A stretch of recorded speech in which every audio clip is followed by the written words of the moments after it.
Саламатсыңдар ма оқушылар? Бүгінгі қашықтықтан өтетін сабағымыздың тақырыбы сергектік, тапқырлықты және ұқыптылықты дамыту ойындары. Яғни оған баскетбол ойынын қарастырамыз. Бүгінгі сабағымыздың мақсаты өзгермелі жағдайға жауап қайтара білу, қимыл әрекеттермен байланысты білімді көрсете білу.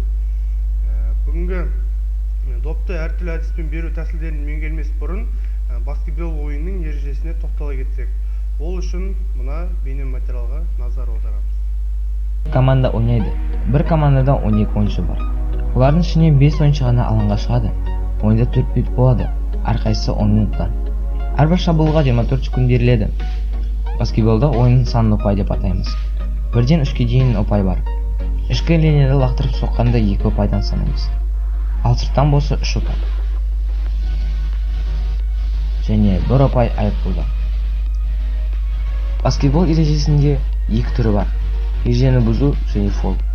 Ережені бұзу ойыншы ережелерін бұзатын кезде. Кез келген бағытта бір немесе 2 аяғын заңсыз қозғалысында жүгіру деп атаймыз. Доп ойнатқыштың бір иелену үшін тек бір рет қапал ұстауға құқығы бар. Оны екілік деп атайды. Фол. Фол 3-ке бөлінеді. Жеке фол, өрескел фол, техникалық фол. Баскетболда кез келген байланыс болмауы тиіс. Себебі ол фол алуы мүмкін. Ондай фолды жеке фол деп атаймыз. Қорғаушы ойыншы жабылып жатқан ойыншыға кедергі беріп кешіктіретін болса, ондай фолды өрескел фол деп атаймыз.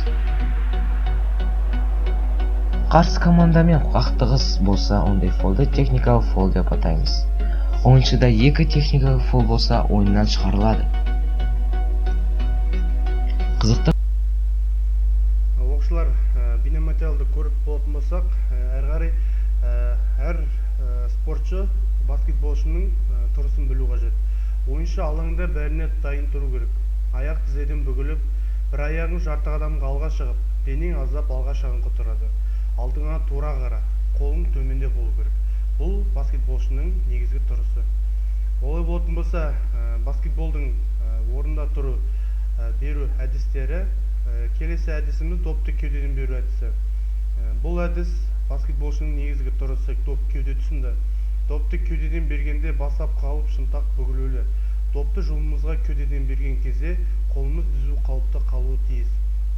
Сонда добымыз дұрыс бағытта жетеді.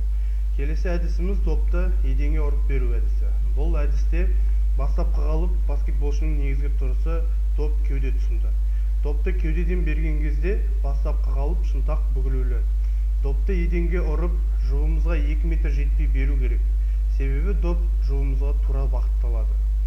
Допты оң және сол қолмен беру әдісі. Бұл әдіс баскетболшының негізгі тұрысы доп кеуде тұсында. Допты оң және сол қолмен берген кезде бастапқы қалып доп иық көлемінде болады.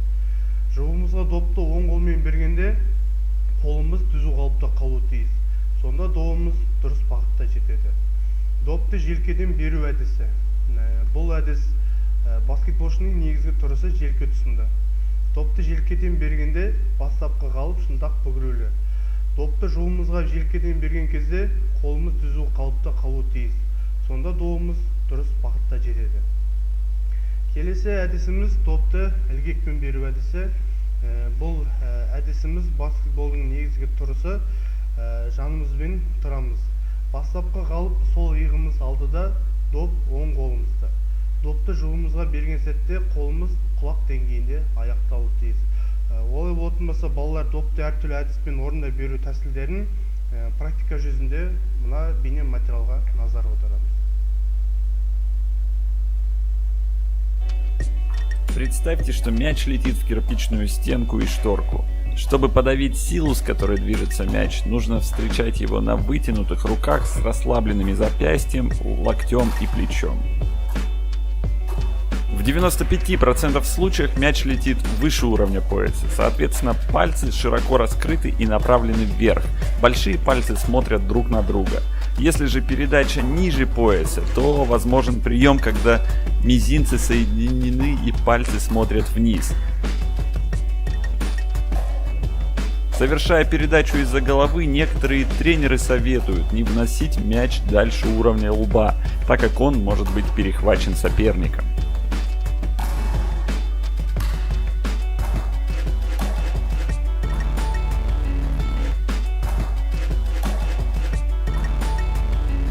Совершая передачу за спиной, делайте маятниковое движение от плеча, а не только движение кистью. Это добавит силы и точности. Старайтесь всегда целиться в уровень груди.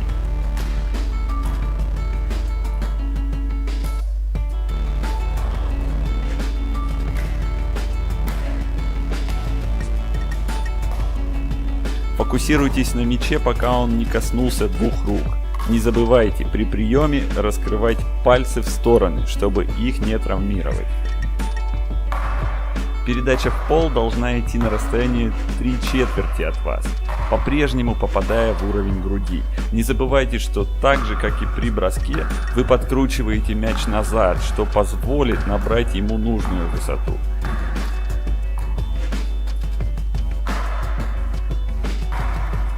Всегда вкладывайте в передачу силу рук, корпуса и ног.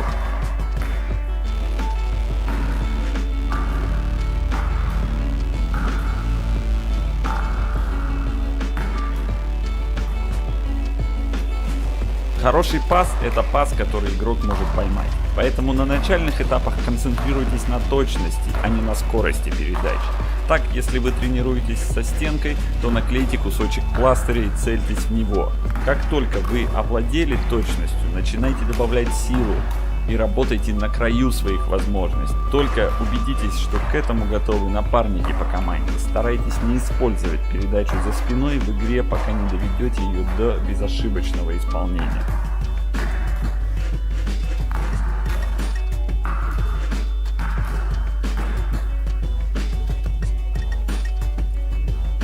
Работа с двумя мячами помогает улучшить координацию. Многие начинающие и даже опытные игроки недооценивают пас и считают его вынужденной мерой при отсутствии возможности для самостоятельного броска. Но это в корне неправильно.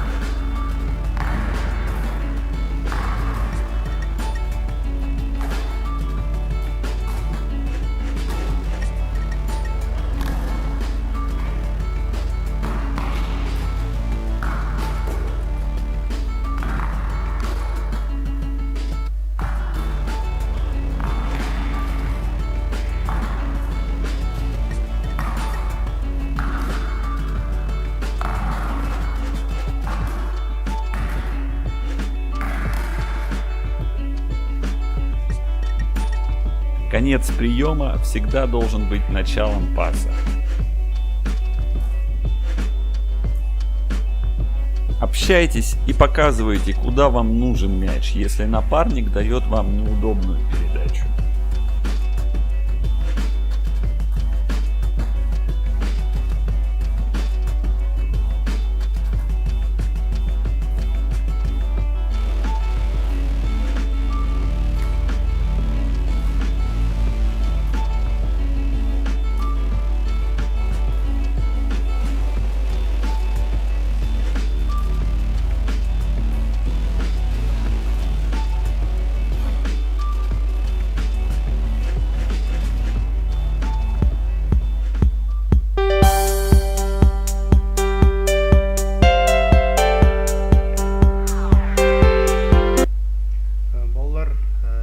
Практика жүзінде орында беру әдіс тәсілдерін көрдіңіздер. Осы әдіс тәсілдерді үйлеріңізде бос уақыттарыңызда қолданып көрсеңіздер болады. Олай болатын болса, балалар, бүгінгі сабағымыздың қорытындылай келетін болсақ, бүгінгі сабақта нені үйрендім? Бүгінгі сабақта баскетболшының тұрысын, топты әртүрлі әдіспен орында беру тәсілдерін үйрендік.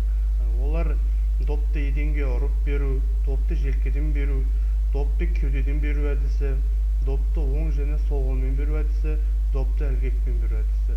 Осы әдістерді сабақ барысында баскетбол ойында қолданылған өте жақсы болады. Осымен сабағымыз аяқталды. Сау болыңыздар.